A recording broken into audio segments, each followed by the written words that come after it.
Pourquoi nos dirigeants mentiraient sur ces expériences? Parce que mentir est une seconde nature chez eux. Regardez l'étude de Tuskegee sur les Afro-Américains dans les années 30. Ou le cas d'Henrietta Lacks. Qu'est-ce qu'ils essaient de faire? Ça, c'est la pièce manquante. Mais la réponse est toute trouvée.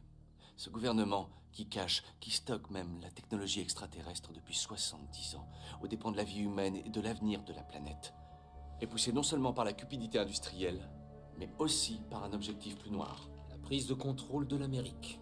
Puis du reste du monde, par tous les moyens nécessaires, aussi violents, aussi cruels ou aussi expéditifs soient-ils, comme de fortes sécheresses, provoquées par des guerres climatiques, menées secrètement à l'aide de polluants aériens et d'ondes électromagnétiques de haute fréquence, ou en générant délibérément des situations qui justifient un état de guerre permanent, afin de détourner l'attention de nos concitoyens, de les indigner et de les assujettir grâce à des outils tels que le Patriot Act et le National Defense Authorization Act, qui limitent les droits constitutionnels au nom de la sécurité nationale.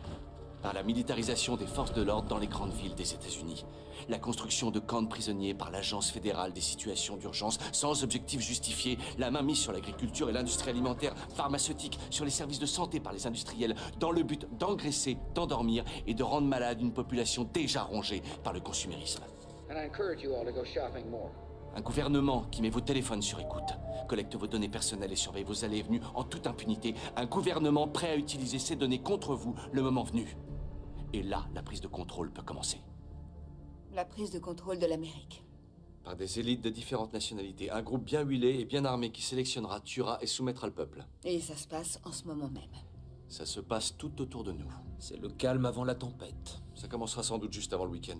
Les banques annonceront une fermeture temporaire de leur système informatique pour raison de sécurité. La monnaie numérique disparaîtra. Ils peuvent nous voler notre argent? S'en suivra une détonation de bombes à impulsion électromagnétique qui coupera les principaux réseaux électriques. On croira à un attentat contre l'Amérique par des terroristes ou la Russie.